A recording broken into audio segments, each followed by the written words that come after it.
Ini geseran. Hah? Gimana? Ini nendang.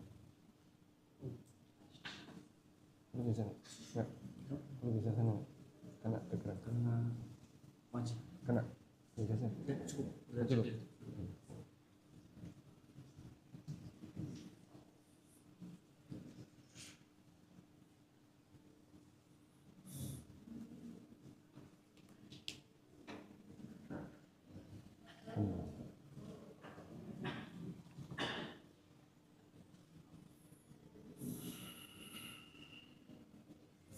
Assalamualaikum warahmatullahi wabarakatuh. Alhamdulillahi rabbil alamin. Wassalatu wassalamu ala ashrafil mursalin Nabiyyina wa maulana Muhammadin wa ala alihi wa sahbihi ajma'in. Wa ashhadu an la ilaha illallah wahdahu la syarikalah. Wa ashhadu anna Muhammadan abduhu wa rasuluh sallallahu alaihi wa ala alihi wa sahbihi wa man tabi'al huda ila yaumiddin. Yang kami hormati Ketua ID Cabang Makassar, Bapak Dr. Muhammad Ihsan, para dokter sekalian, semoga Allah Subhanahu wa taala memberikan limpahan hidayah bagi kita semuanya. Pertama, kita layak bersyukur kepada Allah atas hidayah, iman, dan nikmat Islam yang Allah berikan kepada kita. Dan bagian dari konsekuensi itu adalah kita terbuka untuk mau menerima pembelajaran berkaitan dengan masalah fikih muamalah atau perihal halal haram dalam dunia profesi yang Anda geluti. Dan kali ini karena waktunya terbatas, maka mungkin nanti saya akan fokus di masalah hadiah untuk para dokter.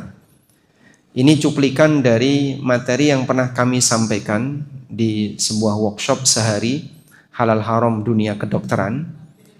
Dan banyak kita membuat studi kasus dikumpulkan dari beberapa cerita para dokter ketika berada di lapangan. Namun sebelum itu izinkan saya untuk memperkenalkan ini. Sebenarnya ini baru akan kita launching saat pertemuan pertama dengan Pak Gubernur Sulawesi Selatan ya.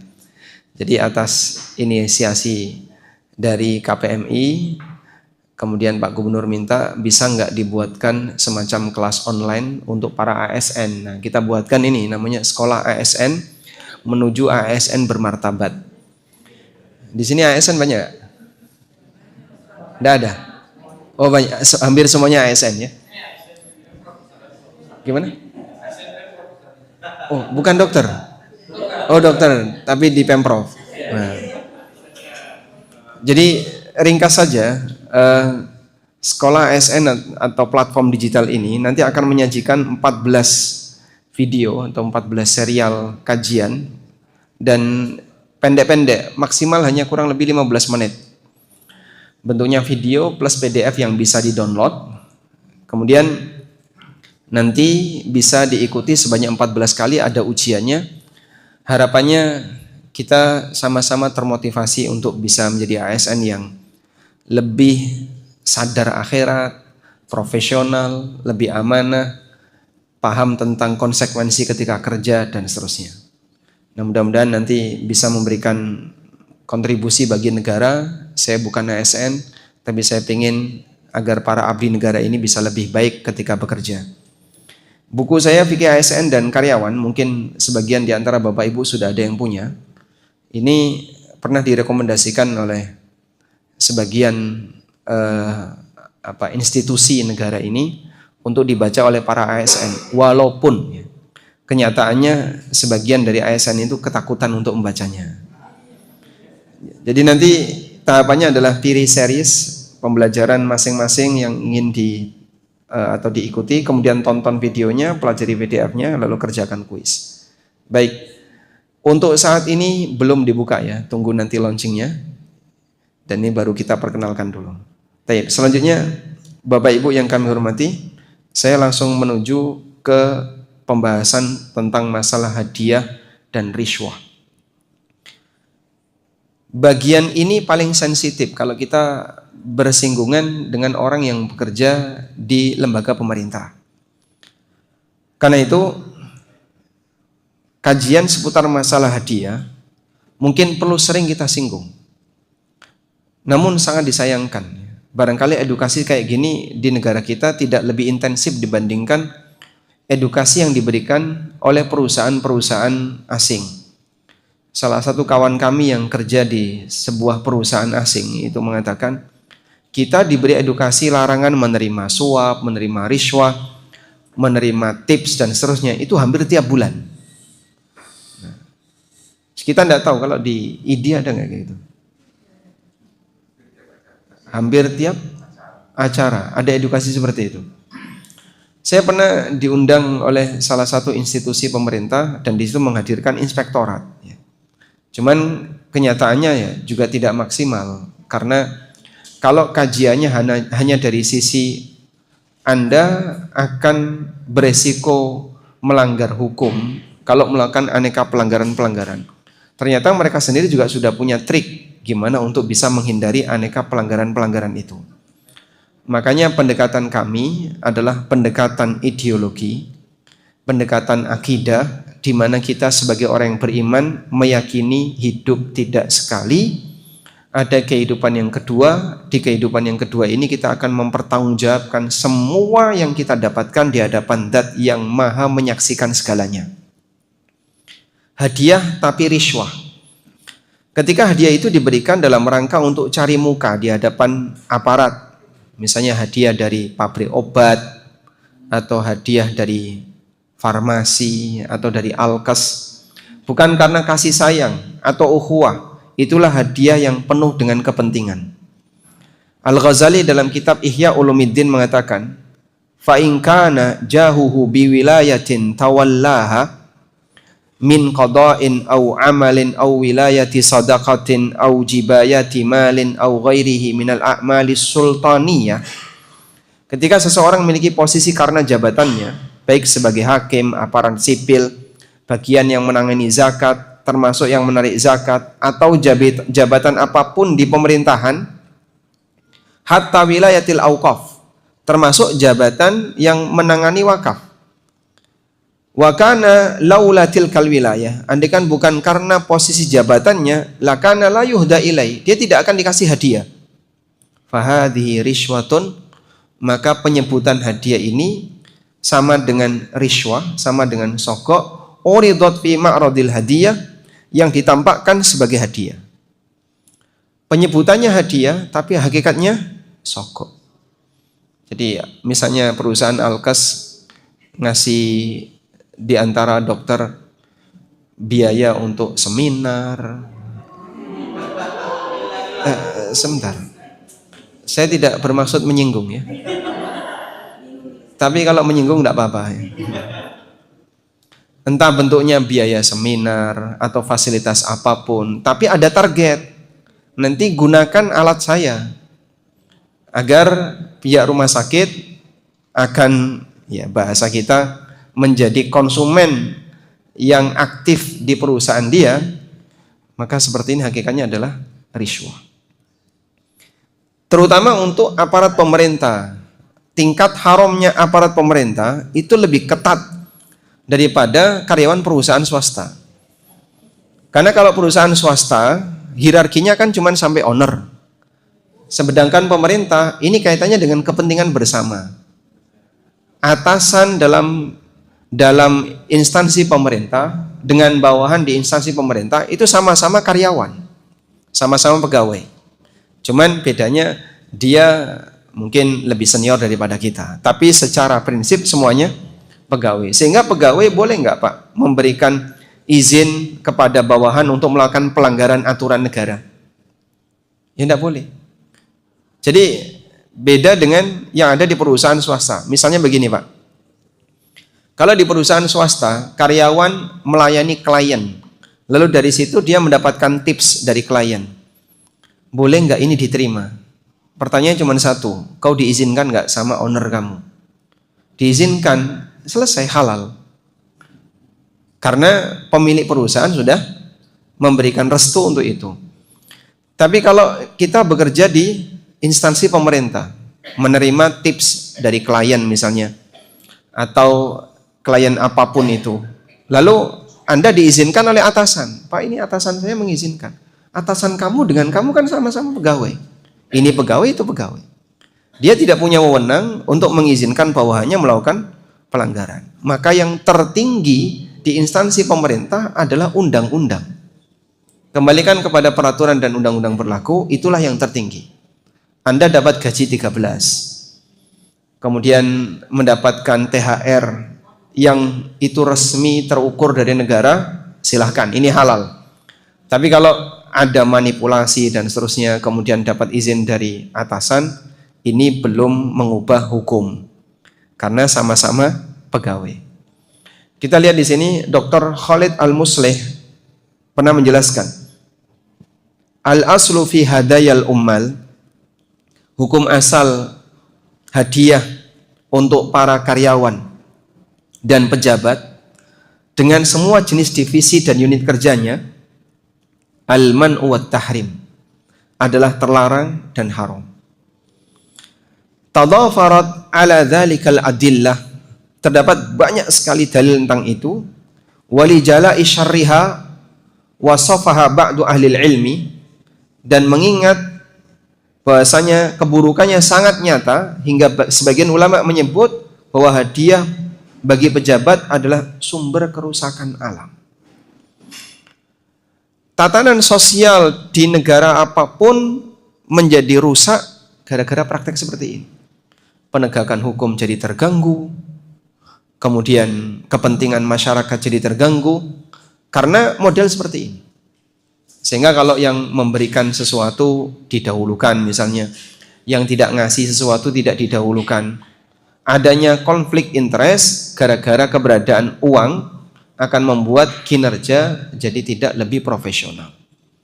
Baik, berikut beberapa dalilnya. Pertama, hadis dari Abu Humaid As-Sa'idi radhiyallahu anhu, Nabi sallallahu alaihi wasallam pernah mengatakan, hadayal ummal ghululun, hadiah yang diberikan kepada pejabat atau karyawan adalah harta gulul. Harta gulul itu artinya harta khianat. Dan Al-Quran telah memberikan peringatan keras, wa may yaghlul ya'ti bima ghalla yaumal qiyamah. Siapa yang melakukan gulul, maka dia nanti akan memikul harta gululnya itu kelak di hari kiamat. Tsumma tuwaffa kullu nafsim ma kasabat wa hum la yudlamun. Kemudian setiap jiwa akan dipenuhi balasan sesuai dengan apa yang dia lakukan, wa hum la yudlamun, dan mereka tidak dizalimi. Jadi yang dimaksud dipikul di hari kiamat itu gimana, Pak? Yang dirahasiakan selama ini, orang lain tidak tahu, nanti akan ditampakkan oleh Allah dan dia dipermalukan di hari kiamat. Makanya mungkin sekarang bisa kita menghindari pasal tertentu atau menghindari misalnya pengetahuan dari orang lain, tapi ingat ini tidak berlaku di hari kiamat.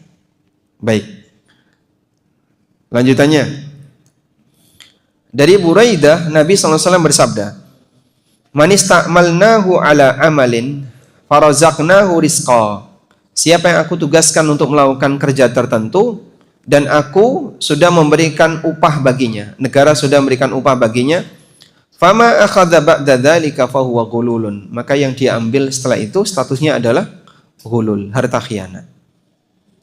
Hadis yang lain dari Abu Humaid As-Sa'idi, bahwa Nabi SAW pernah menunjuk seseorang dari Bani Ajdi, namanya Ibnu Ludbiyah. Dia bertugas menarik zakat. Saat balik ke Madinah, ia melaporkan kepada Nabi SAW, ini zakat dan ini hadiah untuk saya. Jadi dia datang ke salah satu daerah namanya Bani Salimah. Lalu Ibnu Ludbiyah ini menarik zakat, ternyata ada salah satu muzaki yang store zakat plus dia ngasih hadiah. Ini hadiah untuk kamu. Maka begitu balik ke kota Madinah, dia mengatakan, ya Rasulullah, ini zakat, saya sudah storekan dan ini hadiah untuk saya. Lalu Nabi SAW mengatakan, amma ba'du fa inni asta'milur rajula minkum alal amal. Aku telah menugaskan salah seorang di antara kalian untuk kerja tertentu. Mimma wallani Allah, sesuai dengan tugas yang Allah berikan kepadaku. Fayati fayaqulu, kemudian dia datang lalu dia melaporkan, hadza malukum wa hadza hadiyatun uhdiyat li. Ini zakat dan ini hadiah yang diberikan kepadaku. Afala jalasa fi baiti abihi wa ummi, kenapa dia enggak duduk saja di rumah bapak ibunya? Hatta ta'tiyahu hadiyatuh, tunggu ada enggak yang ngasih hadiah. Kalau bapak kira-kira enggak jadi dokter, ada enggak perusahaan alkes yang ngasih hadiah? Oh, bukan untuk dijawab, Pak.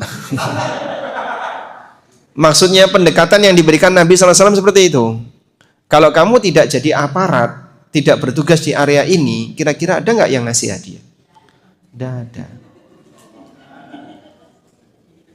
Maka model hadiah seperti ini masuk kategori gulul, harta khianat. Wallahi la ya'khudhu ahadum minkum syai'a, demi Allah siapapun yang mengambil harta bighairi haqqihi, tapi tidak dibenarkan secara syariat, illa laqiyallaha yahmiluhu yaumal qiyamah, kecuali dia akan ketemu Allah dan memikul harta itu kelak di hari kiamat. Baik. Selanjutnya, di sini ada batasan hadiah untuk aparat ya.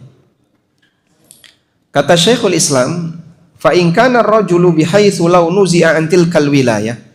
Jika ada seseorang, andaikan wewenang dia itu dicabut, dia lahu tilkal hadiah, dia tetap dikasih hadiah.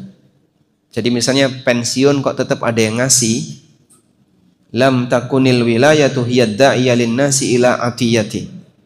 Berarti ini menunjukkan sebab masyarakat memberikan hadiah itu bukan karena jabatannya.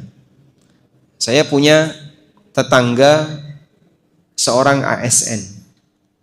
Nah, saya kalau pulang dari safar, saya ngasih oleh-oleh ke dia. Baik beliau sudah masih aktif maupun sudah pensiun, kita tetap ngasih hadiah. Berarti pertimbangan ngasih hadiah ini karena apa? Tetangga, boleh nggak diterima? Boleh. Contoh hadiah yang halal seperti itu. Makanya kalau ada pertanyaan, Pak, biasanya kita di kantor sesama dokter sejawat itu saling ngasih sesuatu, itu boleh diterima enggak? Boleh. Pertimbangannya dia ngasih karena ukhuwah, karena satu kantor lingkungan kerja. Sehingga yang seperti ini bukan karena wewenangnya. Wa illa fal maqsudu bil hadiyah, sebaliknya ketika dia dicopot, innama hiya wilayatuhu, maksud memberi hadiah adalah karena dia punya wewenang dalam wilayah tertentu, wa imma liyukrimahum fiha, baik tujuannya adalah karena jabatannya atau untuk memuliakannya, aw liyukhaffifa anhum aw yuqaddimahum ala ghairihim, tujuannya untuk mendahulukan mereka dibandingkan yang lain atau tujuan yang lainnya, maka seperti ini masuk kategori rishwah. Intinya latar belakang memberi hadiah kalau karena posisi dan jabatan, hukumnya haram, diterima. Dan ini mencakup semua jenis hadiah. Dalam keterangan Ar-Ramli dinyatakan, larangan menerima hadiah juga berlaku untuk manfaat apapun yang bisa dinilai, seperti tempat tinggal, hewan, untuk kendaraan atau semacamnya, sehingga tidak terbatas pada uang. Berbeda dengan benda yang umumnya tidak perlu bayar ketika digunakan, tidak bisa diperdagangkan, seperti minjam kitab agama atau semacamnya. Seperti ini hadiah yang boleh. Jadi saya sampaikan ya, cakupan hadiah yang dilarang itu kayak apa, Pak? Kan kita nggak menerima uang. Ya memang Bapak tidak menerima uang, tapi menerima tiket pesawat, bookingan hotel, fasilitas ketika mengikuti seminar, workshop, dan seterusnya. Itu kata Ar-Ramli termasuk. Tapi kalau ada pemberian yang umumnya tidak perlu bayar, misalnya dipinjami kitab, maka seperti ini boleh. Sehingga kalau seorang ustadz meminjamkan kepada bapak ibu Riyadhus Shalihin misalnya atau Bulughul Maram, itu tidak masuk kategori hadiah yang dilarang. Sudah? Nah, sekarang gini, hadiah untuk dokter. Hadiah untuk dokter karena kegiatannya ada yang berasal dari pasien dan ada yang berasal dari pabrik obat atau penyedia jasa alat. Sekarang kalau misalnya saya kasih pertimbangan, coba Bapak Ibu lihatin ya. Di sini ada dokter. Dokter dibayar oleh pasien. Ya, dokter dibayar oleh pasien untuk mengobati dia. Di saat yang sama, dokter juga mendapatkan masukan dari Medrep. Baik. Kira-kira kepentingan yang mana yang Anda menangkan?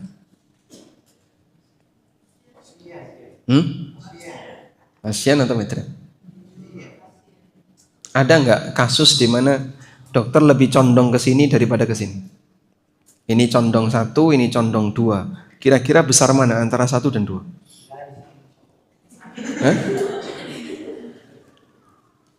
Jadi ada Medrep yang sudah ngasih fasilitas. Cuman konsekuensinya dia minta, tolong resepkan obat kami. Ada pilihan obat yang lebih bagus atau lebih murah atau lebih berkualitas atau yang lainnya. Anda kira-kira lebih mengedepankan yang mana? Udah ditanggung BPJS. Baik. Ada kasus yang dia lebih memberatkan Medrep, sehingga nggak peduli pasien ini butuh atau tidak dengan obat itu, pokoknya karena saya sudah dapat manfaat dari Medrep, maka dia lebih mengedepankan Medrep. Padahal pasien juga bayar ke dia.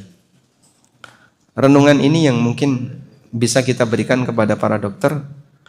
Kalau sampai pada posisi ketika pasien ini memberikan amanah ke dokter, tapi ternyata dia lebih condong kepada medical representative, berarti dia mengkhianati amanah pasien. Saya menganggap bahwa pasien di depan dokter itu kayak pasrah gitu. Sehingga disuruh apapun itu nurut, Pak. Coba Bu, buka Bu, dibuka. Suruh lepas, lepas. Dia mungkin nggak lagi berpikir ini lawan jenis atau apa. Padahal andaikan bukan di lingkungan kedokteran, sudah masuk kategori pelecehan seksual. Tapi karena ini kedokteran, standar itu hilang. Batasan itu kan hilang, Pak. Makanya barangkali mungkin perlu dilihat. Demikian percayanya pasien itu sama dokter. Sehingga kita kalau dikasih tahu sama dokter itu ya cuman manggut-manggut saja, karena kita nggak ngerti. Dan banyak pasien itu yang pasrah sama dokter. Saya pernah menjenguk orang sakit. Waktu itu di kelas 3. Jadi satu ruangan itu ada mungkin belasan orang. Terus tiba-tiba ada dokter visit, diikuti rombongan para dokter muda. Nah terus karena waktu itu sudah mepet lebaran ya, Pak dokter ini kan mau cuti. Ditanya pasiennya, kamu mau di sini sampai kapan? Nah keluarga pasien itu bilang, kita pasrah saja sama dokter. Dokternya ternyata marah waktu itu, Pak, emosi. Aku bukan dukun. Ya memang bukan dukun. Namanya pasien kan nggak ngerti apa-apa, orang awam nggak ngerti apa-apa. Sudahlah kami pasrah saja sama Pak dokter, terserah Pak dokter. Itu dokternya emosi. Saya waktu lihat itu ya sempat kasihan juga. Sampai setelah dokter ini pergi bersama rombongannya, ibu yang nungguin suaminya itu nangis. Alhamdulillah tiba-tiba dokter perempuan yang menemani tadi balik. Ada salah satu dokter perempuan balik kemudian menenangkan agar tidak perlu sedih. Karena tadi sempat dimarahi sama dokternya. Kita sendiri tidak tahu kenapa dokter ini marah. Di posisi pasien nggak sadar, nggak ngerti apapun tentang bagaimana sikap yang paling tepat yang harus dia lakukan. Mungkin maksud dokter adalah kamu kenapa nggak segera pulang? Nah, cuman kan pasiennya juga bingung pilihan apa yang terbaik baginya. Baik, Cerita-cerita seperti ini mungkin cukup banyak ya. Makanya saya kira pendidikan mental untuk para tenaga medis ini juga penting. Sebab mengobati orang itu tidak hanya dari sisi fisik, termasuk juga pendekatan mentalnya. Saya lanjutkan. Sekarang hadiah dari pasien. Berikut rincian hadiah dari pasien untuk dokter. Pertama, untuk dokter seorang ASN. Dokter praktek di rumah sakit pemerintah atau rumah sakit swasta rekanan pemerintah. Pada kondisi ini, dokter sama sekali tidak boleh menerima hadiah apapun dari pasien. Layanan yang dia berikan kepada pasien sejatinya sudah dibayar dengan gaji dari negara. Pasien maupun rumah sakit swasta rekanannya merupakan klien negara. Sehingga ketika dia melayani klien negara, dia tidak boleh menerima bayaran dari klien. Baik.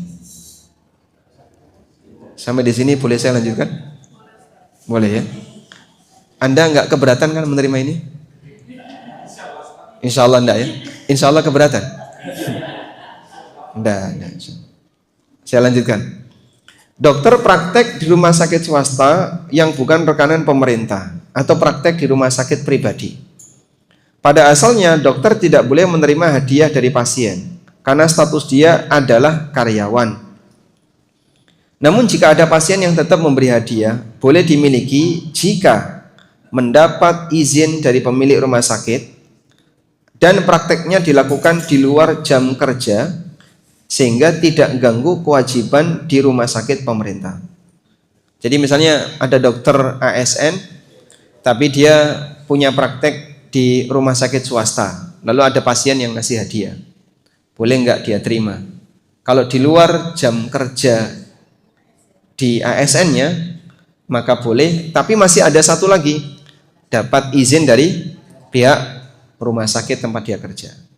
Atau mungkin sudah ada aturan di situ yang ditetapkan oleh pihak rumah sakit bahwasanya siapapun tenaga medis yang mendapatkan hadiah makanan atau apapun dari pasien boleh diterima. Baik, saya lanjutkan. Yang kedua, hadiah dari pasien untuk dokter non-ASN. Pertama, dokter yang praktek di klinik pribadi. Dibolehkan bagi dokter yang praktek di klinik pribadi untuk menerima hadiah dari pasien, sebagaimana dokter boleh menerima bayaran dari pasien. Bapak buka pribadi, pasien berobat, dia bayar plus ngasih sesuatu, boleh diterima. Yang kedua, praktek di klinik milik orang lain. Pada asalnya dokter tidak boleh menerima hadiah dari pasien karena status dia adalah karyawan. Namun jika ada pasien yang tetap memberi hadiah, boleh dimiliki jika mendapat izin dari rumah sakit. Ini hanya berlaku untuk non-ASN ya. Kalau yang ini tadi dokternya ASN. Dokter ASN praktek di rumah sakit swasta. Kalau dapat hadiah, maka ada dua rambu yang harus dia penuhi. Satu, di luar jam kerja. Yang kedua, dapat izin dari owner. Kalau dokter non-ASN, dia mendapatkan hadiah dari pasien dan dia praktek di rumah sakit swasta, cukup mendapatkan izin dari pemilik rumah sakit atau yang mewakili. Sudah? Boleh saya lanjut? Pokoknya diterima dulu aja ya. Masalah Anda keberatan atau tidak itu belakangan nanti. Sekarang kita lihat hadiah dari pabrik obat. Hadiah dari pabrik obat sangat kuat muatan kepentingan. Betul nggak ini? Kalau salah tak coret ini. Betul. Kan tidak mungkin ya pabrik obat tiba-tiba ngasih hadiah ya. Kecuali ada maunya. Karena itu sebagian ulama melarang mutlak tanpa kecuali. Seperti fatwa yang dikeluarkan oleh Lajnah Daimah. Dalam fatwanya Lajnah Daimah mengatakan, la yajuzu lit-tabib ay yaqbala al-hadaya min syarikatil adwiyah. mutlak tidak boleh bagi dokter untuk menerima hadiah dari perusahaan obat. Li'anna dzalika rishwatun muharramah, karena statusnya sogok yang haram. Walau sumiyat hadiyatan, walaupun diberi nama hadiah atau nama-nama yang lain, karena nama tidak mengubah hakikat. Jadi di sini nggak ada kompromi apapun. Kalau Lajnah Daimah, pokoknya semua hadiah untuk dokter dari pabrik obat haram. Kemudian di sana juga ada ulama yang memberi rincian. Nah, di sini saya buka. Tadi fatwa pertama yang mewakili lembaga. Kalau lembaga fikih itu berarti ijtihad jama'i. Beberapa ulama berkumpul untuk beristihad. Lajnah Daimah kan seperti MUI kalau di Indonesia ya. Cuman ini Lajnah Daimah berarti MUI-nya Arab Saudi. Ulama yang memberi rincian. Sebagian ulama memberi rincian mengenai kasus hadiah pabrik obat untuk para dokter. Kami sarikan dari keterangan Syekh Sulaiman Al-Majid. Beliau qadhi, hakim agama di Riyadh. Tidak tahu sudah pensiun atau belum. Kemudian ada juga keterangan dari Dr. Atiyah Fayyad. Beliau salah satu dosen yang ada di Universitas Al-Azhar Mesir.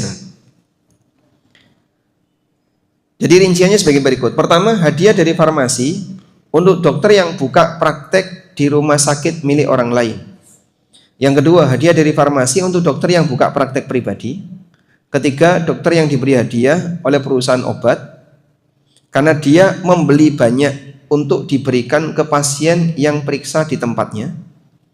Yang keempat, hadiah dari farmasi kepada dokter untuk tujuan iklan dan launching produk. Ya, misal kayak payung atau merchandise dan seterusnya.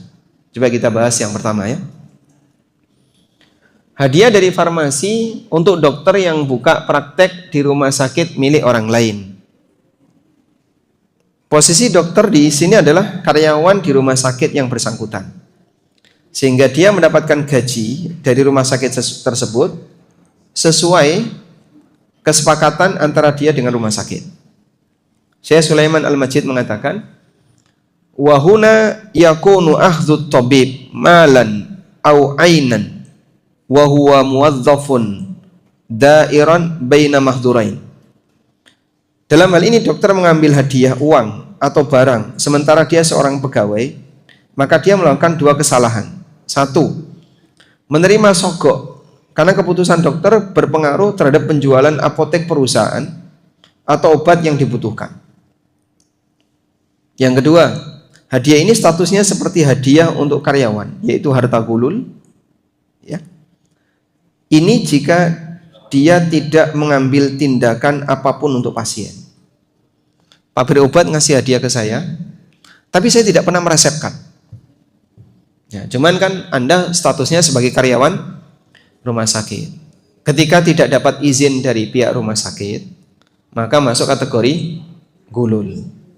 Kita bicara untuk non ASN. Ya.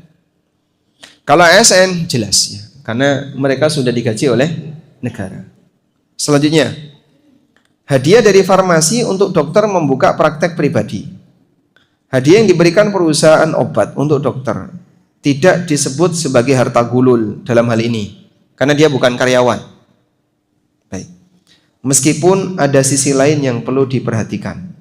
Kata Syekh Sulaiman Al-Majid, wa hadhil hal, untuk kondisi ini la tadkhulu fi babir rishwah, tidak masuk pada kategori rishwah maupun gulul. Walaha nadhrun fi wajhin akhar. Namun ada sisi lain yang perlu diperhatikan. Apa itu? Beliau ngasih beberapa pertimbangan ini ya. Rincian beberapa pertimbangan di poin berikut ini. Saya ulangi ya. Dokter praktek pribadi lalu dikasih hadiah oleh pabrik obat. Dia bukan karyawan perusahaan apapun atau karyawan rumah sakit apapun. Pertama, dokter meresepkan obat yang lebih rendah khasiatnya karena hadiah yang diberikan perusahaan obat tersebut. Ini termasuk penipuan kepada pasien. Resep yang dia buat dengan tujuan menguntungkan perusahaan obat, bukan untuk kemaslahatan pasien. Padahal pasien juga memberi upah untuk jasa pemeriksaan yang dilakukan oleh dokter. Yang model ini tadi lah Pak.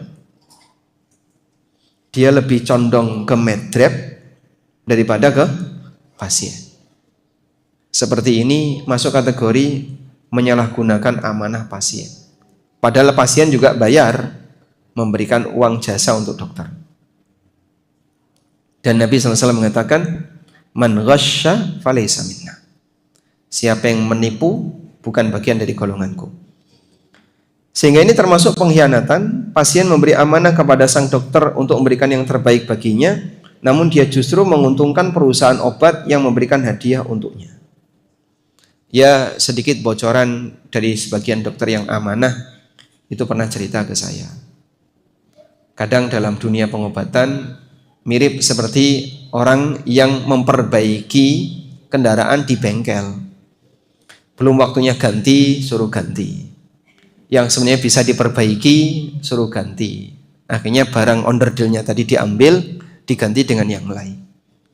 Andaikan kita tahu, misalnya kita ngerti tentang mobil, ini suruh ganti, mungkin kita akan protes. Tapi karena kita sebagai konsumen yang nggak ngerti, bengkel nyuruh apapun, kita nurut. Padahal sebenarnya masih bisa dengan cara yang lebih murah. Baik, hal yang sama juga mungkin saja terjadi di dunia kedokteran. Makanya Nabi SAW ngasih standar begini Pak. Ngasih standar ini ya.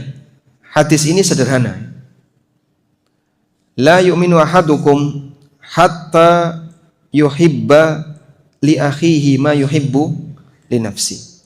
Kalian tidak akan beriman sampai kalian memberikan yang terbaik bagi saudara kalian sebagaimana kalian ingin disikapi yang sama. Jadi standarnya kayak gini.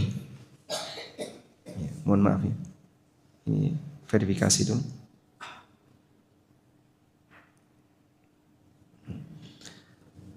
Jadi standarnya sederhana gini ya. Kalau Bapak sedang mengobati pasien lalu meresepkan sebuah obat untuk pasien. Andaikan Bapak jadi pasien, mau nggak disikapi seperti itu? Wah, kalau saya sih keberatan Mas. Seharusnya obatnya nggak kayak gini. Bisa lebih bagus dari ini atau lebih murah daripada ini. Karena Anda paham, Anda sehingga tidak bersedia. Jika Anda tidak bersedia seperti itu, maka jangan menyikapi orang lain seperti itu. Baik, kok agak lama ini. Karena itulah hadis ini dijadikan sebagai standar para ulama untuk mengukur iman kita terhadap Allah dan hari akhir dengan cara seberapa peka antara kamu dengan saudaramu. Dalam hadis dari Anas bin Malik radhiyallahu anhu, Nabi SAW pernah bersabda, "Walladzi nafsu Muhammadin biyadi." Demi zat yang jiwa Muhammad ada di tangannya. La yu'minu ahadukum. Kalian tidak akan beriman hatta yuhibba li akhihi. Sampai mencintai sikap yang terbaik untuk saudaranya. Ma yuhibbu li nafsihi minal khair. Sebagaimana dia ingin mendapatkan perlakuan yang sama dari orang lain. Sehingga kalau kita ingin disikapi jujur, maka bersikaplah jujur kepada orang lain. Kalau kita ingin disikapi yang terbaik, maka berikanlah sikap yang terbaik untuk orang lain. Keseimbangan itu dijadikan oleh Nabi SAW sebagai konsekuensi iman. Jadi misalnya, kadang kan ada dokter, daripada pusing tak suntik aja. Langsung pastinya dikasih suntik atau kasih apa gitu Pak ya. Andaikan dia yang paham ilmu kedokteran jadi pasien, disikapi seperti itu, kok dia keberatan? Aku sih tidak terima, karena aku tahu ini efeknya tidak signifikan misalnya. Padahal harganya mahal. Maka jangan sikapi orang lain seperti itu. Saya pernah didatangi medrep Pak, sampai nangis orangnya itu. Karena dia teringat pengalaman buruk dia datang ke tempat kami minta arahan gimana cara tobatnya ya. Karena dia teringat satu pengalaman buruk sebagai medrep. Dia pernah setelah berhasil mempengaruhi seorang dokter, kemudian ada seorang pasien yang diresepkan oleh dokter ini dengan obat yang dia punya. pasien ini termasuk orang yang kurang mampu. Dia datang untuk ngantar obat ke pasien itu dan nangis. Kasihan, dia jadi korban karena aku. Dia datang ke situ menyerahkan obat dan dia merasa sedih. Pasien ini korban aku. Atas resep yang diberikan oleh dokter tadi. Harus keluar biaya sekian juta, padahal obat ini tidak terlalu signifikan bagi penyakitnya. Nah, maka sederhana saja, kalau kamu tidak mau disikapi seperti itu, maka jangan menyikapi orang lain seperti itu. Kita ingin memberikan standar seperti ini bagi siapapun yang bekerja di dunia pelayanan. Kita lanjutkan. Yang kedua, dokter meresepkan obat yang lebih mahal, sementara ada obat yang lebih murah, padahal fungsinya sama. Dia meresepkan obat yang lebih mahal karena hadiah dari perusahaan obat. Ketika dokter membuat resep obat yang lebih mahal, dia tidak menjelaskan ke pasien. Ini juga termasuk sikap khianat terhadap amanah. Saya kalau berobat untuk anak ya, dikasih resep, tak tunjukkan ke Pak Apotek. Setelah itu di total sekian. Saya tanya, yang generik ada enggak? Ada Pak. Tak tunggu yang generik. Dikasih yang sama, tapi yang lebih murah. Dan alhamdulillah khasiatnya kok sama Pak. Ya saya juga nggak tahu kalau yang bermerek itu seperti apa pengaruhnya. Tapi saya selalu milih kalau yang generik ada, pilih yang generik. Tanpa konsultasi ke dokter. Itu kalau dari sisi kode etik pasien boleh enggak? Boleh? Nggak apa-apa ya? Nggak apa-apa. Ya saya masih ingat, mesti kan antibiotiknya Cefixim ya. Oh, ya. Ya, cuman beliau ngasih yang bermerek itu mahal sekali kok. Selisihnya jauh sekali. Pak, saya minta yang Cefixim yang apa? Yang generik saja. Alhamdulillah harganya di bawah 10%, Pak. Ketika semacam ini dibiarkan sangat berpotensi merugikan pasien ya. Karena itu Syekh Sulaiman Al-Majid juga menyebut negara punya peran besar untuk mencegah setiap peluang terjadinya penyalahgunaan amanah profesi sebagai dokter. Baik. Selanjutnya, dokter belanja obat untuk praktek pribadi. Dokter diberi hadiah oleh perusahaan obat karena dia membeli banyak untuk diberikan ke pasien yang periksa di tempatnya. Karena sering membeli atau membeli dengan partai besar, maka pabrik obat memberikan diskon atau hadiah. Ini seperti dokter praktek pribadi sekaligus sedia obat untuk pasien. Hadiah semacam ini bolehkan sebagaimana hadiah untuk transaksi jual beli pada umumnya. Saya kulaan air seperti ini dalam jumlah banyak.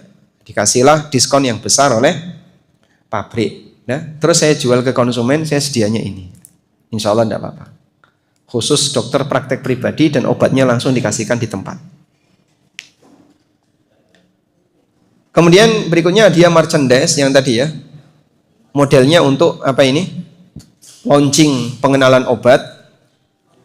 Fungsinya iklan dalam rangka launching produk baru dan harganya murah. Sehingga hadiah-hadiah seperti ini tidak ada kaitannya dengan resep seperti payung, tas, merchandise yang lain termasuk kaos. Insya Allah tidak ada masalah jika dokter menerimanya. Walhamdulillah. Baik. Saya bahas sampai di sini saja karena khawatir semakin menakutkan bagi para pendengar. Dan Anda kalau tanya kasus mungkin akan lebih banyak nanti ya yang bisa kita bongkar dan kita buka bersama. Cuman niat kita seperti ini dalam rangka sama-sama ingin dekat dengan aturan Allah Subhanahu wa taala. Mungkin sederhana saja ya. Jadi minta share screen dulu. Ibadah itu ada dua.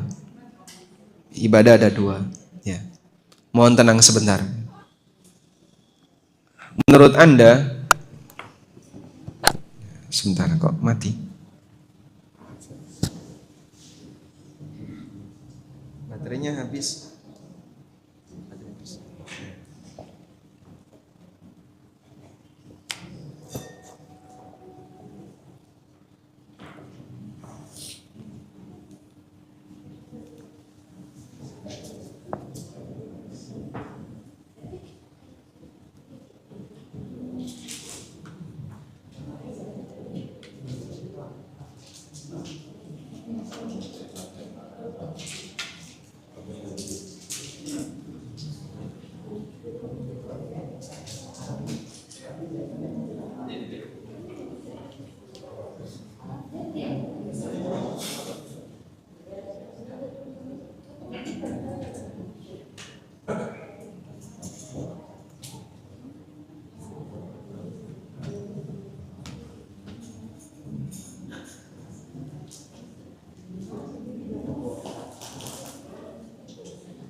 Ya, baik. Ibadah ada dua. Ada yang pertama adalah menjalankan ritual.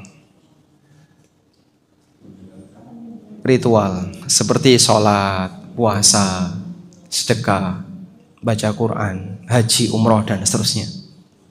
Yang kedua, taat aturan. Yang haram dia tinggalkan, yang dilarang dia jauhi, yang bermasalah dia hindari. Itu ibadah taat aturan. Menurut Bapak Ibu, dari dua jenis ibadah ini yang lebih berat yang mana? Dua. Kenapa? Kenapa yang kedua? Terbukti banyak yang melanggar. Sehingga kalau ada kasus rajin haji tapi korupsi kuota haji, nah misalnya ya, itu dia mungkin berhasil dari sisi ibadah ritual tapi gagal ibadah taat aturan. Artinya gini ya, mungkin saja orang bisa beralasan, toh kalaupun itu dosa kan aku rajin sholat, aku rajin puasa, aku rajin tahajud, dan seterusnya. Ya memang kau punya kelebihan dari sisi ibadah ritual, tapi kalau pelanggaran-pelanggaran yang sifatnya mengambil yang haram, yang dilarang, dan seterusnya, berarti kau gagal taat aturan. Dan ingat, ibadah ritual akan dianulir, tidak ada nilainya ketika yang bersangkutan tidak taat aturan. Kok bisa, Pak? Iblis itu rajin ibadah ritual sebelum dia diuji oleh Allah dengan keberadaan Adam, sampai dia kumpul bersama para malaikat, saking rajinnya ibadah. Begitu dia dikasih satu perintah, muncul kesombongan dalam dirinya, enggan untuk menjalankan. Kemudian dia diusir dari surga, diturunkan ke bumi, tidak boleh lagi untuk bisa berduduk bersama para malaikat. Ada enggak nilai manfaat yang dia dapatkan? Yang dulu rajin itu ternyata manfaatnya enggak ada sama sekali. Dianulir oleh Allah Subhanahu wa taala. Sehingga terkadang ibadah yang bentuknya ritual enggak ada nilainya gara-gara dia tidak taat aturan. Dolem itu beragam. Ada dolem dari sisi mencemarkan nama baik orang lain, ada dolem dari sisi mengambil harta yang haram, ada dolem yang bentuknya dia apalagi misalnya menumpahkan darah orang dan seterusnya, dan semua itu bisa berbahaya. Ada satu hadis yang mungkin bisa kita jadikan sebagai peringatan keras ya. Nah, barangkali kita tidak pernah berpikir kalau ternyata ini berbahaya.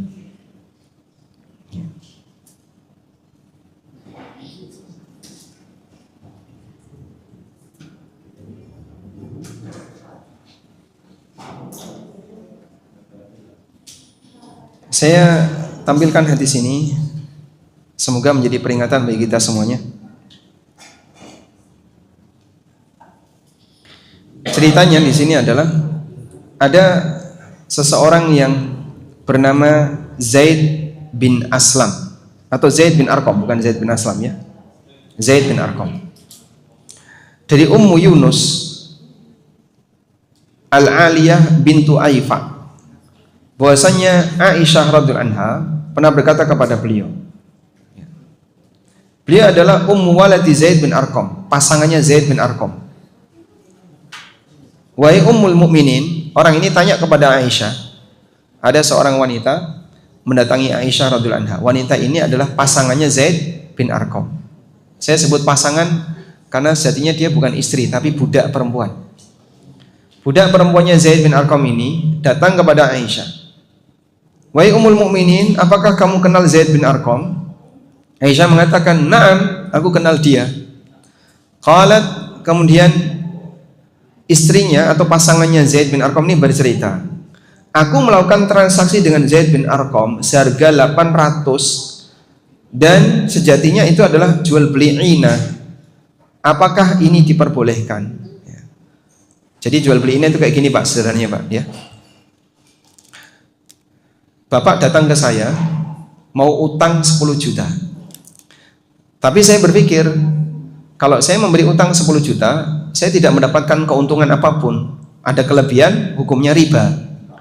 Maka saya nggak bersedia. Kalau saya cuma ngasih utang ke Anda 10 juta, saya tidak mendapatkan keuntungan apapun. Kalau ada keuntungan, saya berdosa. Gini aja. Saya jual benda ini ke Bapak dengan harga 9 juta atau dengan harga 10 juta kredit. Dengan harga 10 juta kredit. Loh, saya butuh uang kok malah suruh beli. Udahlah beli saja Pak. Setuju Pak? Setuju. Baik, saya jual ini ke Anda, dibayar 10 juta kredit selama 10 bulan. Siap. Sekarang jual lagi benda ini ke saya. Saya beli benda ini dari Bapak dengan harga 9 juta tunai. Langsung saya keluarkan uang 9 juta. Terus Bapak bawa uang 9 juta. Sudah? Saya pulang dengan membawa barang ini plus piutang 10 juta. Anda pulang dengan membawa uang 9 juta plus utang 10 juta. Paham? Hakikatnya apa ini? Utang. Tapi ada tambahan. Saya ngasih utang 9 juta, tapi Anda harus bayar 10 juta selama 10 bulan. Begitu Aisyah mendengar ini, Aisyah langsung mengatakan, bi sama syaraiti wa bi sama syaraiti. Betapa buruknya transaksi yang kamu lakukan. Nah, bagian akhir ini tolong diperhatikan ya.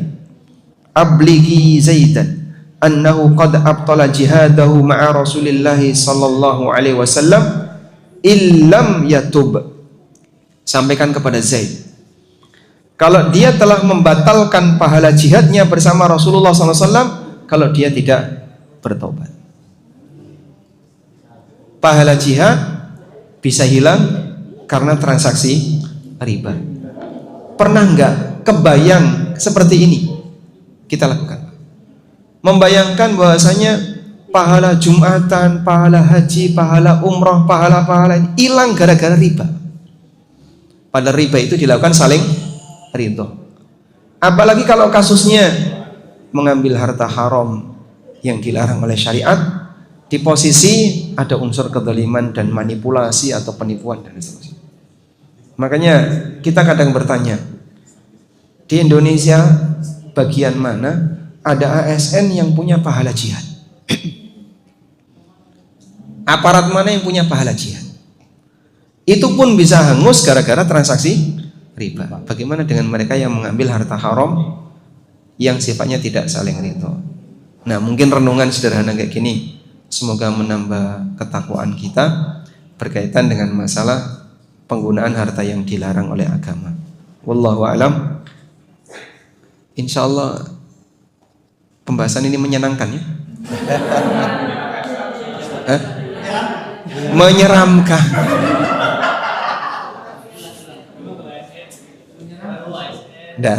Bagi orang beriman ini tidak menyeramkan insyaallah. Wassallallahu ala nabiyyina Muhammadin wa ala alihi wa sahbihi wasallam. Silakan. Ya, terima kasih Ustadz atas materi yang disampaikan. Mungkin dari teman sejawat ada yang ingin bertanya, konsultasi ataupun curhat tentang masalah hadiah dari rumah sakit ataupun pengalaman pribadi. Ya, oke, silakan dokter. Bismillahirrahmanirrahim. Assalamualaikum warahmatullahi wabarakatuh. Waalaikumsalam. Saya Umar Ustadz, saya seorang ahli bedah jantung. Saya ingin menanyakan, saya sehari-hari mengerjakan operasi jantung yang membutuhkan bahan habis pakai tertentu atau khusus yang distributornya hanya ada satu. Jadi ceritanya ini Ustadz, ada satu distributor yang monopoli alat ini. Jadi mau nggak mau, suka nggak suka dipakai untuk operasi itu. Dan nggak ada kompetitor lain. Vendor ini menawarkan upgrade skill, misalnya untuk upgrade kemampuan operasi di luar negeri. Karena mungkin ya kita pakai alatnya Ustaz. Kira-kira bagaimana? Saya seorang ASN. Terima kasih Ustaz.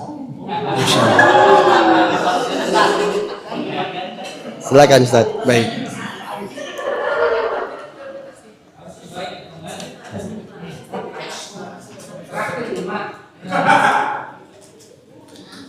Nah, kesimpulan akhir tadi kan menjelaskan kewaspadaan ya, yang lebih. Tayyib, saya kemarin juga dapat kasus seperti itu. Misalnya begini, ada perusahaan alkes yang dia menawarkan sebuah produk tertentu, tapi untuk bisa menggunakan alat ini, maka dokter harus mengikuti pelatihan. Nah, itu boleh nggak? Misalnya untuk bisa menggunakan alat dibiayai mengikuti pelatihan tertentu. Kalau enggak, ya SOP-nya mungkin tidak bisa dia jalankan. Ya kalau mau tidak mau harus ada itu, insya Allah tidak masalah. Sebab tanggung jawab bagi penyedia alat, dia harus menjelaskan pengguna untuk berkaitan dengan SOP dan protap penggunaan alat itu. Kalau enggak kan bisa berbahaya. Sehingga insya Allah tidak masalah kalau modelnya kayak tadi. Nah, sekarang berkaitan dengan masalah upgrade skill dalam operasi. Yang ini butuh ilmu tambahan. Boleh nggak seperti ini diberikan dan disediakan oleh Medrep? Saya justru malah tanya, ada nggak peraturan yang mengatur itu?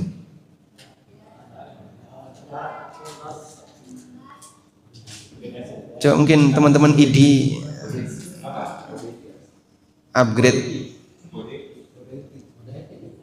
Nah, katanya ada bahwasanya dokter boleh untuk melakukan atau mengikuti seminar tertentu dibiayai oleh Medrep, ya.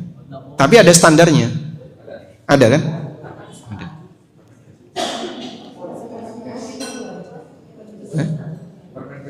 Permenkes punya kan? Ya mungkin ikuti saja itu Pak. Kalau sudah ada aturannya, sesuaikan dengan aturan yang berlaku. Baik ASN maupun yang bukan ASN, ada peraturan Menteri Kesehatan yang ngatur tentang itu. Maka saya sarankan kalau sudah ada peraturannya, ikuti saja peraturan yang ada. Sehingga kita nggak kaku ya. Penjelasan tadi itu kan bukan berarti terus yang sudah ada peraturan terus juga nggak boleh. Intinya ASN yang sudah ada peraturannya atau dokter yang sudah ada kode etik yang mengawasi itu, yang menjadi regulasi untuk itu, ikuti saja peraturan yang ada. Ya, mungkin nanti Pak Muhammad bisa menjelaskan ke teman-teman para dokter tentang peraturan yang bolehkan itu. Baik, mungkin yang lain? Oke. Jadi jawabannya kembalikan ke aturan, Pak ya. Ya, pertanyaan kedua, silakan Dok. Bismillah, Ustadz saya mau tanya nih terkait hadiah untuk dokter. Nah biasanya nih kalau hari lebaran itu di rumah datang parcel banyak sekali Ustadz. Nah kalau kita mau kembalikan kita nggak tahu di mana milik kantornya. Terus kalaupun kita bawa ke kantornya juga belum tentu mau diterima. Kita panggil yang untuk datang lagi kan nggak enak Ustadz. Pasti itu parcel dari mana? Dari farmasi. Farmasi. Iya. Itu bagaimana solusinya dengan barang itu Ustadz? Kalau Ibu nggak menjelaskan statusnya ASN atau bukan? ASN. Oh, ASN.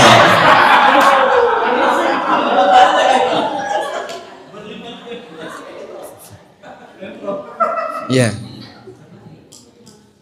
Kalau ASN, saya boleh dengan tegas menyampaikan Anda bisa kasihkan ke fakir miskin.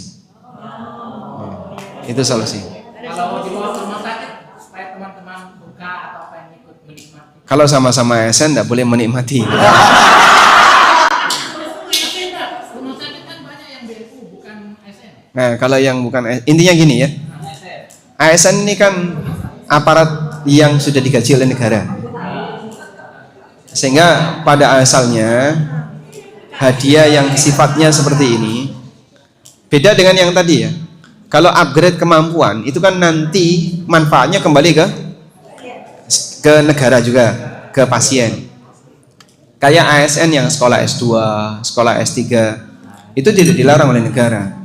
Cuman tidak boleh ada muatan kepentingan di situ. Makanya ada peraturan pemerintah yang mengatur ASN upgrade kemampuan. Lain halnya kalau hadiah cuma hampers, lebaran, atau makanan dan seterusnya. Ini manfaat untuk negara kan tidak ada.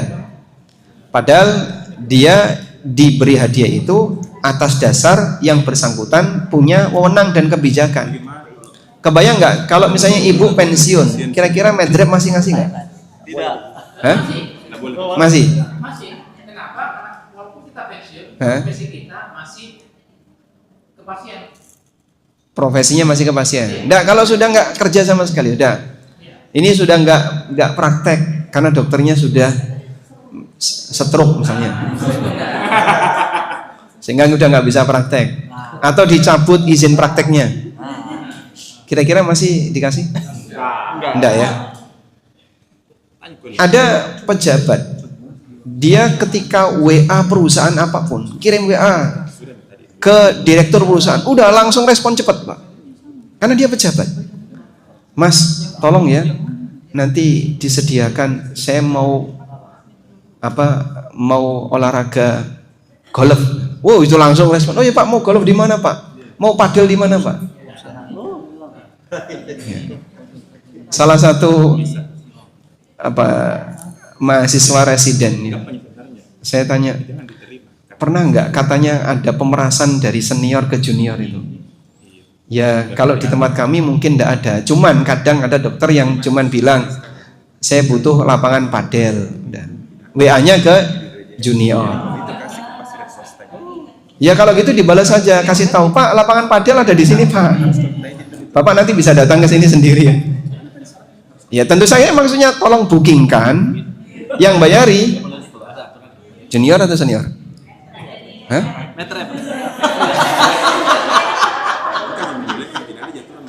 Bukan Pak, yang bayari juniornya itu. Nah, kalau yang kayak gitu banyak kan, kasus di Semarang kemarin yang sampai ambil spesialis bunuh diri, yang katanya ada banyak tekanan. Kalau di lingkungan pendidikan kayak gini saja sudah gagal Pak. Sudahlah, praktek di luar mungkin lebih berbahaya lagi. Kalau di lingkungan pendidikan yang seharusnya bisa kita jaga idealisme ya Pak. Pendidikan itu kan seharusnya idealisme paling ketat. Ternyata di lingkungan pendidikan saja gagal yang menerapkan kayak gitu. Sudahlah, jangan jauh-jauh sampai di lingkungan kerja, instansi pemerintah dan seterusnya, mungkin lebih nggak karuan lagi. Ya. Saya sempat ngisi di salah satu departemen di rumah sakit nggak jauh dari rumah ya.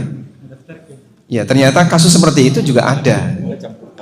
Sehingga kita sampaikan khusus untuk lingkungan pendidikan, tolong belajarlah idealisme 100%. Karena nanti di luar bocornya makin banyak. Kalau lingkungan pendidikan saja gagal, jangan mikir yang di luar. Di sini yang senior ada dokter senior. Juniornya mana? Juniornya?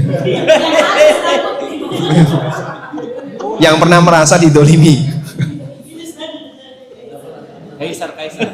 Tidak ada ya. Anestesi tidak ada anestesi ya. Yang bedah banyak. Interna. Tayyib. Jadi prinsipnya ketika beliau ASN maka kembalikan ke negara. Nah, cara yang paling gampang mengembalikan ke negara adalah berikan ke fakir miskin. Sebab fakir miskin kan tanggung jawab negara ya. UUD 45 mengatakan pasal berapa itu? Anak fakir miskin dan anak terlantar dipelihara oleh negara. Nah, maka solusi yang paling gampang saat Anda ASN dan menerima itu, kembalikan ke fakir miskin. Wallahu a'lam. Selanjutnya silakan Pak. Ustaz. Bismillahirrahmanirrahim. Assalamualaikum warahmatullahi wabarakatuh. Waalaikumsalam warahmatullahi wabarakatuh. Alhamdulillahirrahmanirrahim. Terima kasih Ustaz. Saya Ilham, dokter penyakit dalam juga, satu sebagai ASN. Jadi mungkin ada beberapa pertanyaan. Yang pertama terkait masalah hadiah dari Medrep. Biasanya kan kita gunakan obat Ustaz, itu sesuai dengan indikasinya pasien. Kalau saya sini gunakan indikasi, walaupun dia miming hadiah, itu insya Allah saya tidak berikan kalau memang tidak dibutuhkan. Jadi memang sesuai indikasi Ustaz. Alhamdulillah Pak. Yang kedua mungkin sesuai indikasi, terus kemudian hadiahnya itu bukan dibayar di depan, bukan Ustaz. Jadi kita tidak ada target mau dipakai obatnya, tidak ada masalah. Terus biasanya sistem kerjasama itu biasanya melalui RTD, round table diskusi. Jadi kita dipanggil sebagai pembicara di RTD, kemudian dari RTD itu sebenarnya ada izinnya dari rumah sakit. Ada? Ada, karena mereka harus bersurat ke rumah sakit, dia tanda tangan dari rumah sakit untuk melakukan RTD, dan kebetulan fee-nya itu diberikan ke kita. Tetapi intinya adalah bahwa kita menggunakan obatnya itu bukan atas indikasi lain kecuali memang hanya dibutuhkan oleh pasien. Terus yang kedua tadi itu bahwa kalaupun ada sharing profit dari perusahaan itu bukan di depan, tetapi dia biasa berkasnya di belakang, terakhir di belakang. Dan memang ada dari izin dari rumah sakit biasanya kalau dilakukan RTD. Jadi kita seharusnya sebagai pembicara. Itu satu yang pertama. Terus yang kedua, bagaimana kalau pasien biasa bawakan kita kayak ikan bolu, kado minyak, itu Ustaz, durian. Nah kita kan tidak pernah minta, dan maksudnya dia kasih juga ketika selesai memberikan pengobatan. Kalau kita tolak Ustaz, biasanya dia tersinggung, menyakiti hati, kita berdosa. Belum tentu. Itu tanggapan Anda. Bagaimana Ustaz itu hukumnya? Terus terakhir lagi Ustaz, tadi dibilang bahwa kalau praktek pribadi boleh mendapatkan hadiah. Tadi dibilang bahwa kalau kita punya praktek pribadi, kemudian kita beli obatnya banyak dan dikasihkan bonus karena penggunaan obat tersebut, itu halal. Tetapi bagaimana kalau bukan atas indikasi pemberiannya? Jadi kayak dia tambahkan saja, anggaplah vitamin lah, anggaplah vitamin, kemudian atau yang tidak perlu diberikan antibiotik dikasihkan antibiotik karena dia seumpamanya. Kan tadi dibilang kalau kita sendiri yang punya praktek, kita beli obat, dikasih keuntungan dari penjualan, itu halal. Tapi bagaimana kalau seperti itu niatnya? Kan segala sesuatu dari niat Ustaz. Ya, terima kasih. Assalamualaikum warahmatullahi wabarakatuh. Waalaikumsalam warahmatullahi wabarakatuh. Ya, kita doakan semoga para dokter selalu sehat, dijaga oleh Allah, diberkahi penghasilannya yang halal ya. Dan dijauhkan dari harta haram. Walaupun perjuangannya berat. Coba saya jawab yang terakhir dulu ya. Tadi memang saya sebut bahasanya ini boleh, karena hadiah itu kan sifatnya hadiah seperti jual beli pada umumnya. Bapak beli banyak ya dapat diskon lebih gede. Nah, cuman masalahnya di sini adalah ketika diterapkan ke pasien kok tidak signifikan misalnya, atau tidak sesuai dengan diagnosa yang berlaku, atau ya hanya sebatas untuk melariskan dagangan dia, ya berarti kan dia tidak amanah untuk memberikan ke pasien. Hadiah diskon dari perusahaan obat tidak ada masalah. Nah, dia memberi ke pasien ini di posisi dia tidak amanah. Pasien nggak butuh ini tapi dikasih biar laris misalnya. Sama seperti ibu servis HP, nggak ada masalah dengan dengan baterai, tidak ada masalah dengan layar. Tapi suruh ganti ini, ganti baterai, ganti layar, ganti ini. Padahal nggak ada masalah. Andai kan Anda paham tentang HP itu, Anda bersedia nggak? Mungkin Anda tidak akan bersedia. Nah, maka standarnya kembali ke tadi. Andai kan kita jadi pasien, kemudian diberi sikap seperti ini oleh dokter, aku kan ngerti, aku nggak bakalan mau. Ini fungsinya apa? Nambah-nambahi beban untuk bayar obat misalnya. Aku akan menolak. Berikan sikap yang sama untuk pasien. Baik. Selanjutnya, hadiah di posisi Anda, hadiah dari Medrep ya. Kalau tadi disebut round table discussion, ya memang kalau diberikan di tempat kerja kayaknya kurang etik. Itu tidak hanya terjadi di dunia kesehatan, demikian pula untuk dinas-dinas yang lain. Ini kalau diberikan di kantor sangat tidak etik. Makanya mereka semuanya akan ngajaknya di kafe yang tidak terpantau oleh orang lain, sehingga pertemuannya pertemuan seperti pertemanan, tapi sebenarnya di balik itu ada kepentingan. Boleh kita sebut kalau pemberiannya di depan masuk kategori sogok, riswah, pemberiannya di belakang gratifikasi, itu yang disebut dengan gulul. Gulul ya. Tadi sudah kita singgung ya, gulul, harta khianat tadi Pak ya. Dia diberi hadiah bukan atas permintaan. Tapi kan masalahnya yang bersangkutan sudah digaji oleh negara. Walaupun dapat izin dari atasan, pertanyaannya atasan Anda dengan Anda kan statusnya sama-sama pegawai. Kecuali kalau atasan ini owner. Kalau dia owner rumah sakit atau yang mewakili owner, misalnya manajemen yang dia sudah diberi hak oleh owner untuk menentukan, tidak ada masalah. Tapi kalau posisi ASN diberi izin oleh atasan ASN juga, berarti kan sama saja. Pegawai memberi izin kepada pegawai. Jadi mungkin yang lebih tepat adalah coba ditanyakan ke KPK, Pak. Kok jadi jauh banget? Nggak, yang ngatur standar ini siapa? Jadi Permenkes ya. Sehingga dari masing-masing lembaga, kalau di dunia kesehatan berarti Permen Kesehatan. Ketika ada peraturan Menteri Kesehatan yang mengizinkan itu, Anda tidak akan disalahkan secara undang-undang. Tapi kalau ini masuk dalam pelanggaran ya, pada asalnya hukumnya dilarang. Nah, kalau misalnya sudah terlanjur dapat Pak, kami sarankan kembalikan ke negara. Prosedur itu mungkin kita tidak punya. Kemana Pak saya harus transfer? Ada dua yang bisa kita jadikan sebagai alat untuk penyaluran. Satu, Bapak salurkan untuk Fasum, yang ini tanggung jawab negara Pak. Jalan bolong atau apa. Saya sempat minta kepada para ASN ya, aparat-aparat yang mungkin Anda merasa yakin ada uang bermasalah, hasil bermasalah yang Anda dapatkan. Nggak ada rapat tapi dapat uang rapat, manipulasi perjalanan dinas selalu dapat tambahan bagi hasil ya. Dan seterusnya, amplop-amplop liar itu yang tidak terukur itu, tolong kumpulin dong, kumpulin, kemana saya harus ngumpulin? Memang belum ada lembaga khusus yang menampung itu. Andai kan itu bisa secara swadaya dikumpulkan dengan komunitas khusus misalnya, duit-duit itu bisalah dipakai perbaikan jalan bolong, nggak harus nunggu dari atas mungkin agak lama. Duit-duit bermasalah itu bisa langsung dipakai. Rumah sakit Anda butuh apa untuk perbaikannya? Konblok rusak Pak, udah tempat parkir konblok pakai duit ini. Insya Allah dapat pahala dari sisi berusaha untuk membersihkan diri dari harta haram, jangan sampai mati itu terbawa. Wallahu a'lam. Kemudian dia dari pasien ya.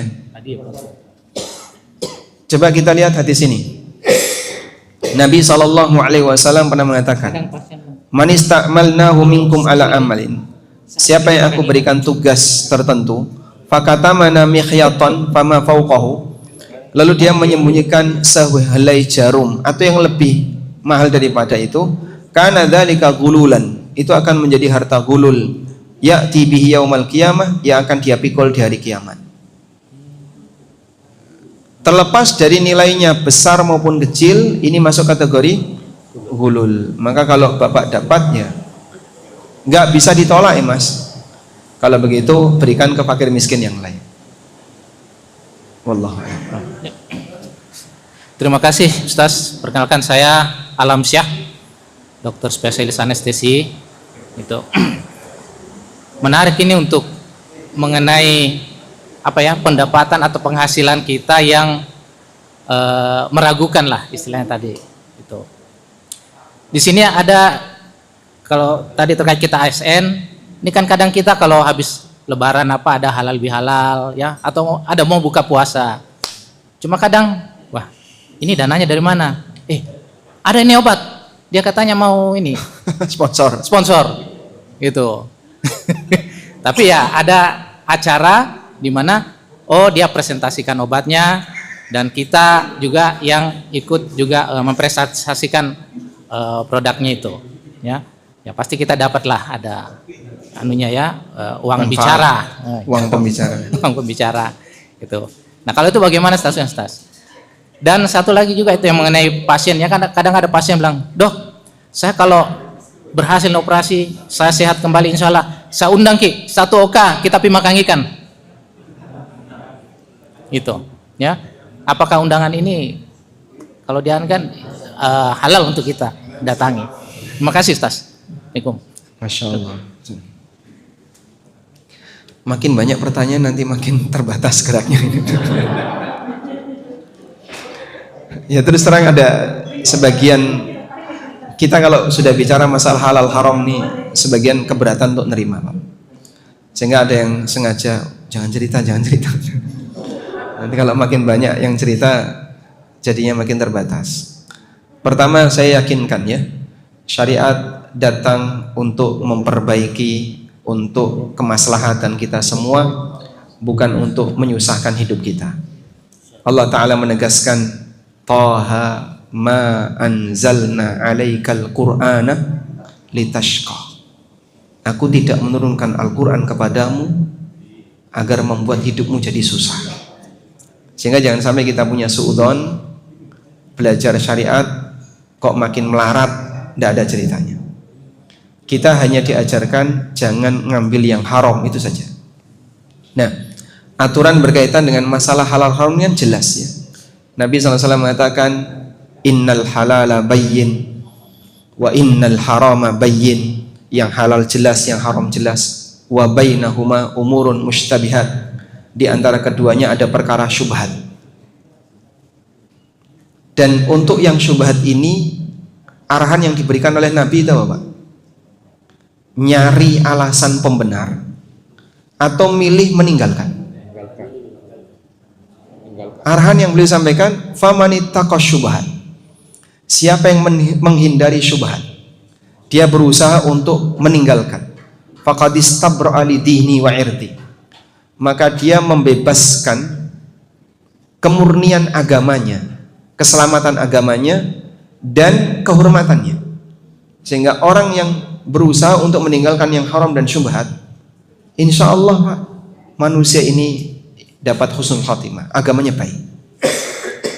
Dan sebaliknya, kalau dia sering mencari yang syubhat, kata Nabi SAW, faman waqa'a fi syubhat waqa'a fil haram. Siapa yang sering mengambil yang syubhat, nanti dia akan terjerumus ke dalam yang haram. Karra'i yar'a haulal hima, seperti orang yang mengembalakan kambing di daerah larangan, di tepi daerah sekitar daerah larangan. Yushiku ayyar ta'afihi, hampir saja dia akan menerobos daerah larangan itu. Nah, sekarang untuk ASN Pak, jadi kalau segede jarum saja, seukuran jarum saja, dilarang oleh Nabi SAW untuk diterima atau dibawa pulang sebagai milik pribadi. Apalagi makan ikan. Yang tentu saja itu nilainya lebih besar. Jadi dokter berjasa bagi seorang pasien, lalu dia sembuh misalnya, berhasil operasinya, dokter dibayar nggak itu? Dibayar ya? Dibayar sebagai aparat negara, ASN. Memang tugasnya di situ. Sehingga karena dia sudah dibayar sebagai aparat negara, tapi kan jasanya besar Pak. Ya Alhamdulillah, Bapak dibayar anggaplah sekian juta, tapi Bapak memberikan jasa yang itu nilainya ratusan juta misalnya. Ya semoga jadi tambahan amal soleh, tapi kita tidak iri untuk mengambil yang lebih. Banyak perjuangan manusia, tapi dia tidak mendapatkan manfaat dunia yang besar, tapi dibalas oleh Allah dengan kelipatan pahala yang besar. Seperti siapa Pak? Para nabi. Jasanya para nabi kepada umat manusia kan luar biasa. Andaikan itu dibayar pakai nominal rupiah Pak, dunia seisinya ini nggak bisa untuk membayarnya Pak. Demikian pula para khulafaur rasyidin, jasa besar Abu Bakar As-Siddiq, jasa besarnya Umar, dan seterusnya.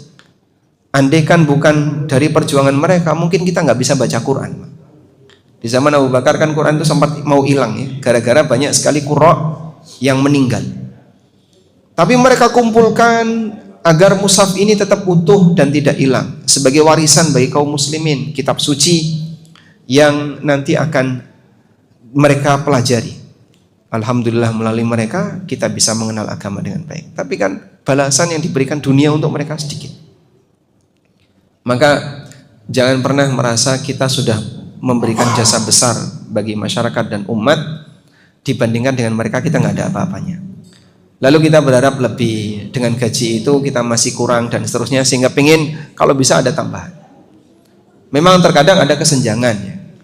Anda bisa melihat misalnya dalam hierarki kerja, atasan yang mungkin nggak ngapa-ngapain tapi gajinya lebih gede, bagian bawahan yang dia sebagai fighter ketika kerja ternyata kok hasilnya lebih sedikit, sudahlah nggak usah iri. Kalaupun ada jasa baik yang kita berikan kepada orang lain, insya Allah akan dibalas oleh Allah di akhirat. Nggak ada yang sia-sia dalam hal ini. Itu saja kalau saya sarankan ya. Jadi kalau untuk ASN, semua yang Bapak sampaikan tadi ya, titik akhirnya tidak boleh diterima.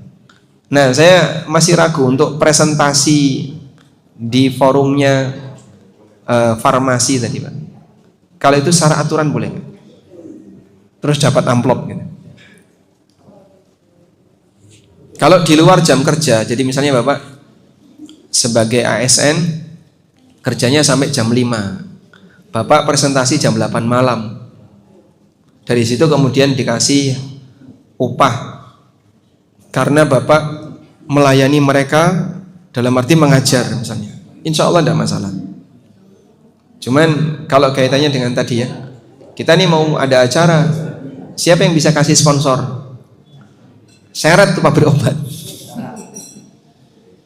Ya ini apa namanya kalau gitu?